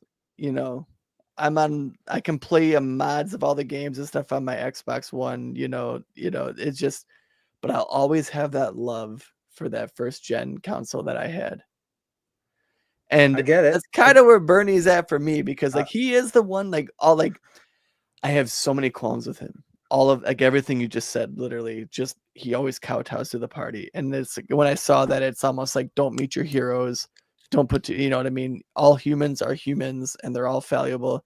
And that is what he is, but like I have to give him credit and I still have to show him a little bit of love because he is the one who got me where I am today with my politics. Like I still would have just been one of the regular old people, just like, nah, I just don't pay attention. For good or ill. Maybe I can blame him for it too, for this weird hyperfixation. He but has an impact on, like I said, it's more of like he's an activist. He drove you to act. Between him and Trump, he drove you to who act have rather done than the him best thing for acting. politics. Trump and Bernie are probably the two most influential people in politics in our generation. Let's be honest. Possibly. I'd put Barack Obama in there. Yeah, Barack Obama's definitely in there. There wasn't social media like it was. Barack Obama never got me interested, and I guess that's like, oh, he got me interested. Like subjective because me personally, but like here's a little example of kind of what I'm talking about. Bernie Sanders, a now right wing, formerly left wing position was unchecked illegal immigration was bad for the working class because it drives down wages. Mm-hmm. And then that's why the UAW right now is Sean Fain is backing the deportation. And then floods populations that then cause inflation due to demand, right? Those are negative things that unchecked immigration can do. That's what the Democrats used to say in the 90s. That's what Bernie Sanders used to say. Why? Because it impacts the working class the most. And he was all for the working class. But during the 4 years of Joe Biden, never heard him say a word about the border crisis, even though we knew there was one. Everybody knew there was one. And there's this giant problem that the party that he supports is undertaking. And he's not saying a word. And he didn't say a word for 4 years. The interesting thing about that, too, is Bernie was wrong and the right is wrong now.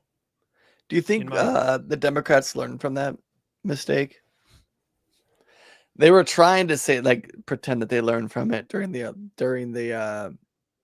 Biden administration when Kamala Harris is like, "Do not come, do not come." Yeah, that was just a setup stage thing that they do. Right. Like, I think that was the first yelling turning of the tide. So what I'm saying is, in the next election, the DNC, I bet you they're going to be a shit ton tougher on the border than they were in 2020 or even 2024. I mean, who knows? It's the ratchet effect, right? No fucking clue what they're doing. They are lost at sea without a paddle right now. Yeah, there's nobody that they have no singular voice and they have no one as a leader. They have you. If you went to one of the, like, they do this, like you see these people do like street interviews on YouTube, like Channel 5. They go, well, no, like there's like, influencers that like go up to people on the street and ask them questions about politics and stuff. If you grabbed like 10 liberals out of a group, 10 random liberals, and you ask them their views on various topics, I would venture a guess that they are all different in every single way. They might be all on the left, but they're all different. And I would even say that like different, 7 out of 10 like uninformed. Yeah, like a spectrum, because it goes the same for the people on the right.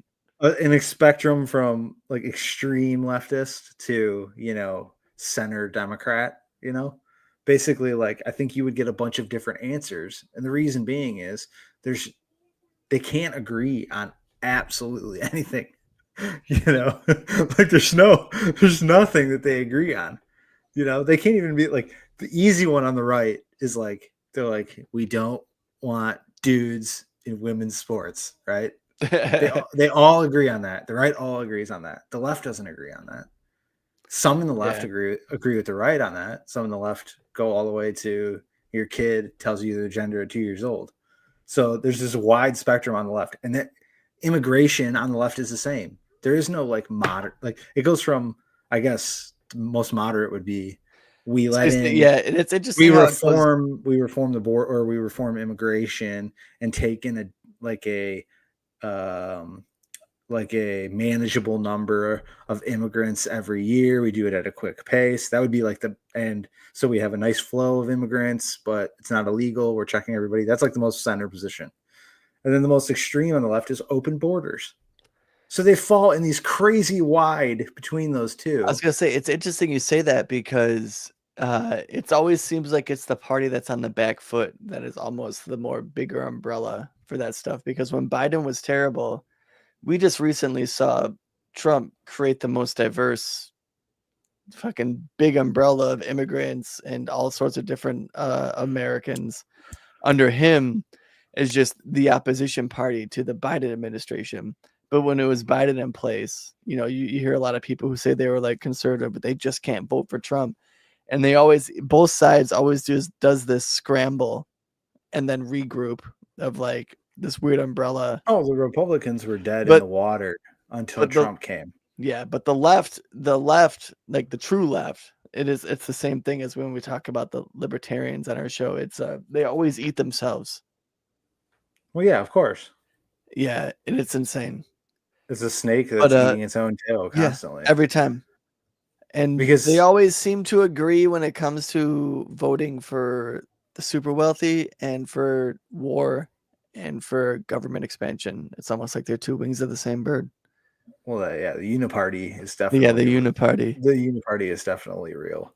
It's just very interesting to sort of watch how they've both shifted. And Trump is like essentially like a 90s Democrat for the most part. He's not far off from what Bill Clinton wanted to do. No, absolutely right.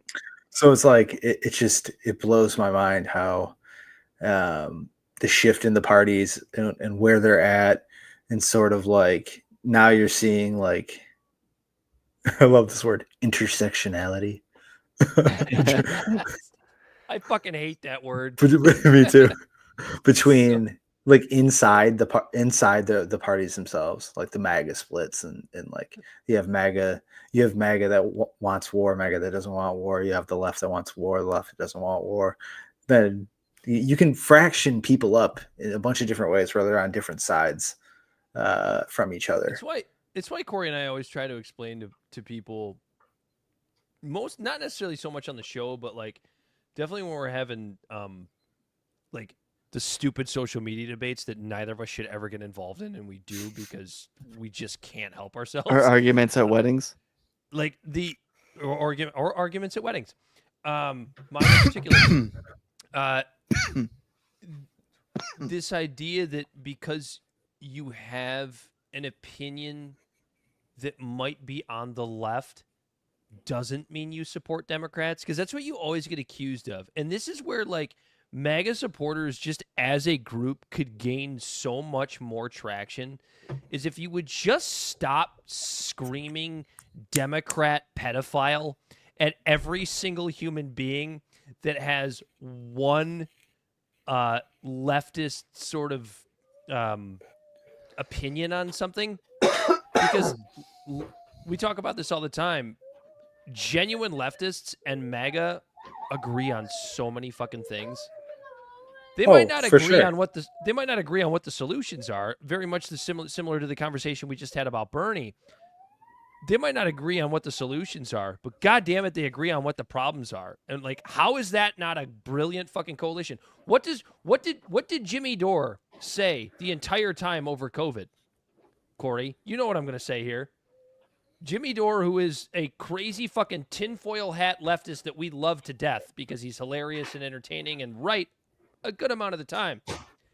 He was always saying, what happens if a Trump supporter wants to join our coalition? And what did Jimmy Dore respond with? He said, You celebrate. We celebrate a victory. That's what we do. Because you don't create a coalition by saying, oh, that person doesn't like that thing. They're out. Or that person likes that thing. They're out. You form a coalition based on what you agree on. And when you get to a point, and this is a point that I wish libertarians could understand too, is with all the infighting in their party, that once you get to a point where the problems that you agree on are solvable and you can start then infighting on the things that you disagree on, you've won a massive victory. Even libertarians do that. You're right. Like within their own party, they just or within their own movement, they disagree on a lot of things, but figure out the macro stuff first. If you hear that, that's a ghost. It's a ghost in my hallway. You want to get to your TikToks, Corey? We're a little over an hour and a half in. Yeah, this one's actually pretty pertinent because it's going right get to along. Corey's TikToks and call it an episode. This is just blends right into what you were saying, basically. All these stupid liberals and centrists don't get it, okay? We do not welcome people who aren't fighting for all of our rights. We do not. I'm going to tell you this right now, Jaime. I used to be you. First off, I'm not a liberal. Secondly, I wouldn't even call myself a leftist at this point because of what leftivism has become. I'm certainly not on the right, but I can tell you that when I was just like you, when I was an accelerationist, I pushed people to the right. I did. I was so lost in my righteousness, in my fury, in my grief, that anytime anybody came to me with good faith questions, I refused to educate them because I was triggered as hell. Because I am brown, I am queer, I am neurodivergent, I am in partnership with somebody who is disabled and autistic. And I'm going to tell you right now that I had to really reconcile my shit to understand that I was becoming just like the oppressors. I remember sitting in my home and this thought he made that clear, Dan. head. I said, I want to lock up all of the white people so they know what this feels like, but not my partner. They're one of the good ones. I was using the language of the oppressors. I dedicate my life to trauma educating. I dedicate my life to consulting for activist organizations, for mutual aid, for community organization, because I fundamentally understand that the line between being kind and being righteous and wrathful and violent is very thin. I have no idea what I just heard. No, it was funny. It was someone like we were just talking about the left eating themselves, right? And it was someone from the left, like literally calling everyone out on the left for this purity test that they do and stuff like that. And then he was talking about like it's kind of this running theme I've been finding on TikTok lately for Jeff. Oh, and for Jeff also, so you know, like I find a handful of TikToks I share at the end of the episode. That's what we're doing right now. And that's what we're doing. We're getting into that. We react to them. But he is talking about like basically, especially because of the one I shared last week. Don't assume that person's gender. They are talking about the purity test that the left has and how that purity test isn't good for the leftist ideology. And we can agree with some things the leftist ideology has. The fat shot. And we can disagree with some of the things that the leftist ideology has, but it's important to hear like everything from all sides, right? And him calling out his own side for the fact that like whether or not we agree with them 100%, we need to all work together, like essentially like for the people, not the bourgeois, you know, the elitists. That's what that guy said? Kind of. He was calling out the left. Yeah. Dude, Full caveat, a shit ton of paraphrasing, but but yeah, he was basically like just saying how like the left like constantly just eats itself. It sure does. Sure does, Kenny. That's what that guy said. They insult us in an attempt to gaslight us, and we will not stand for it. Well, this next one I'm sharing because, you know, it is Mental Health Awareness Month and Men's Mental Health Awareness Month. And, you know, a lot of people who spend time. Yeah, it is. Thing? Yeah, it is. This month gets wildly overshadowed by Pride Month. It's not Eclipse Gilbert Grape, is it? No. But so this is a video, and I didn't know that. This is a video to help along that, like the incels and stuff like that, you know, to help them break the ice talking to a woman. So here's an instructional video.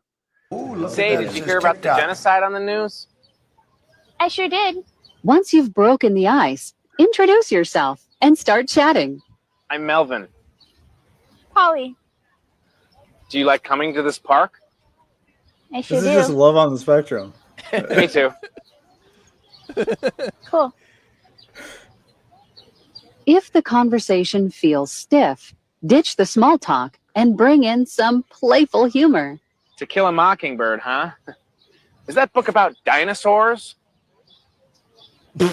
It's actually a book about creepy guys on park benches. Relax, I'm just messing with you. Oh. Teasing is a good sign. Wow.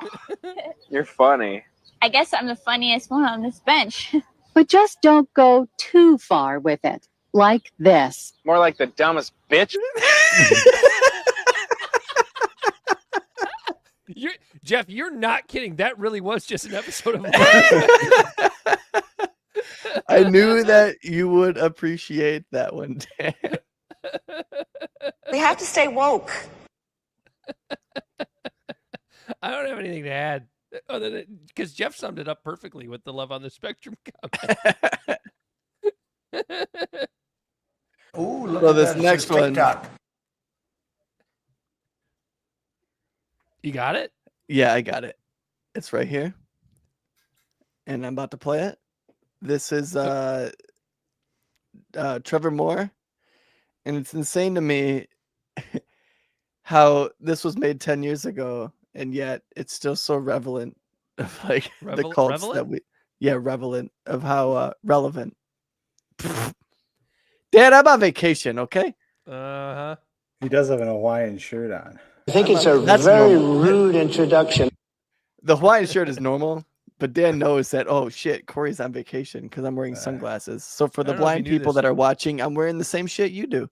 I pledge allegiance to the flag of the United States of America. Thank you very, very much for letting us little kids live here. It really was nice of you. You didn't have to do it.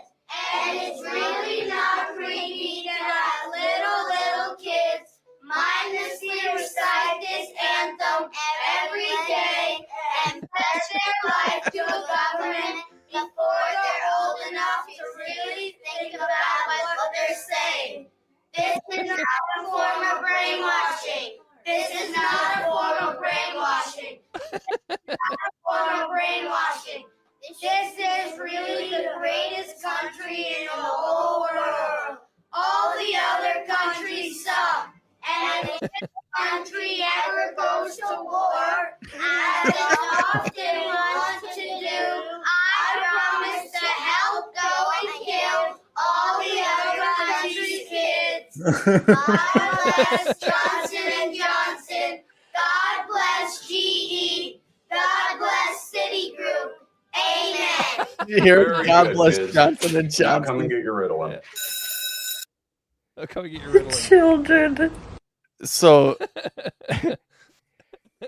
A little bit I of went down a propaganda little never hurt whitest no kids you know, rabbit hole, right? That's what that was from, and it's no like tinfoil hat, right? The guy who made this show committed suicide. Children. And so this next one is also from that show, and I feel like this one is super relevant. There you go. Said it right that time. You also just blinked with both eyes. No, I was just winking. You fucking weirdo. That's what I meant. Winked with both eyes. So this one right here is also from that show, and it's wild that this shit was being aired like 12 years ago, right? The biggest load that we've seen. Keep the language civilized. This is the White House. Excuse me, Mr. Secretary, Bob Daniels, Newsweek. Mr. Daniels. How long have we had the moon base? And are these bears Earth bears, or are they from the moon? I'm sorry, I'm not at liberty to disclose how long we have had this moon base at this time. We do believe these to be Earth bears. We have no reason to believe these to be lunar bears or even Saturn bears. Todd Albright, PBS. There's Saturn bears? I am also not at liberty to go into the various types of woodland life forms on Saturn or any of the other 12 planets. 9 planets. Right. I've said too much already. What I can show you is the images that have been beamed down to us from the Odyssey satellite system just a couple hours ago. This is the view out of the front door of the United States secret moon base. This was taken yesterday before we discovered the bear problem. And this one was taken just a couple hours ago. So, as you can see, bears everywhere. Mr. President, yeah, those bears appear to have guns and motorcycles. We believe they may be involved in some sort of intergalactic drug cartel, perhaps affiliated with one of the interstellar wizard alliances. Wizard alliances? Yes, next question. Just a thought, more of a shot in the dark, but we wouldn't happen to be invading Iran today, would we?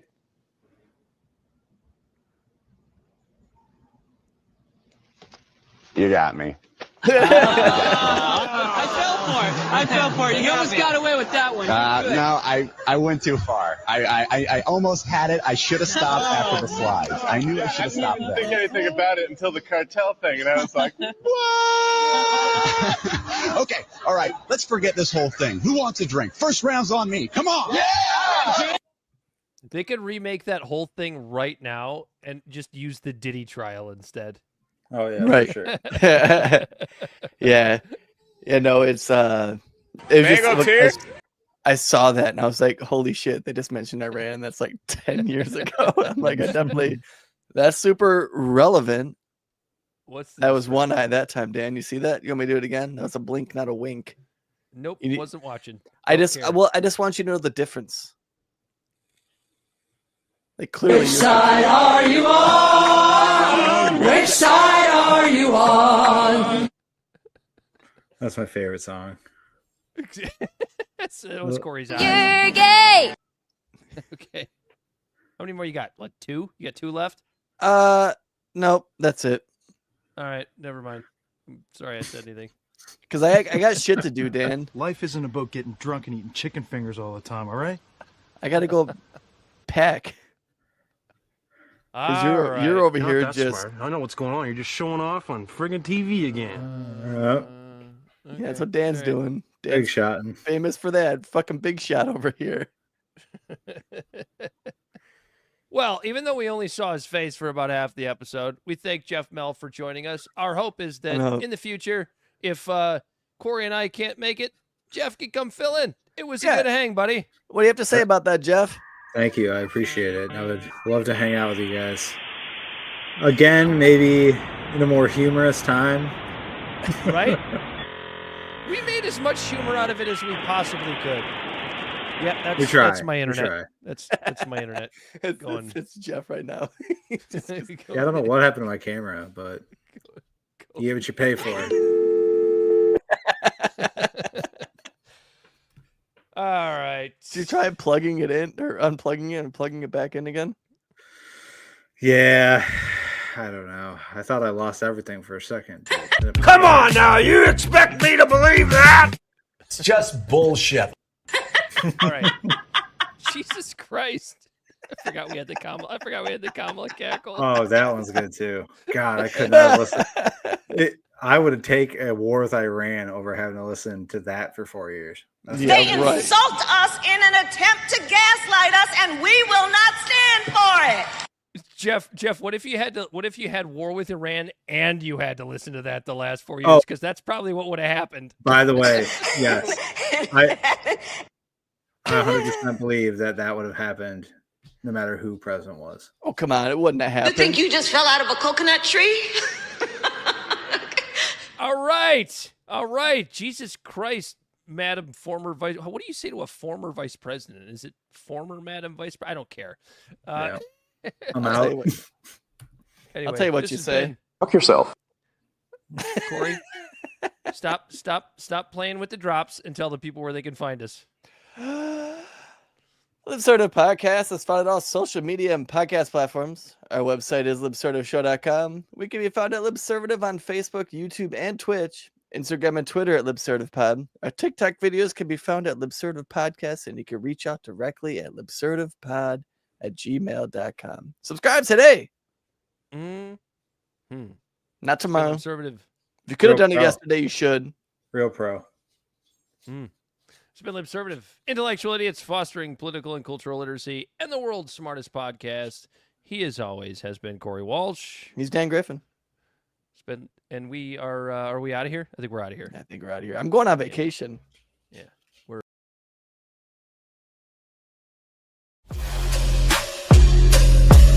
The great fundamental issue now before our people.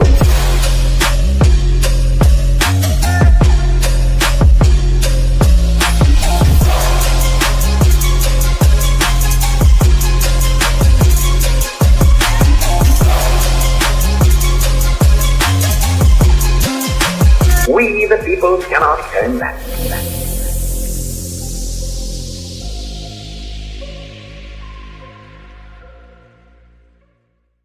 Somebody must lead, or else the fight would not be made at all.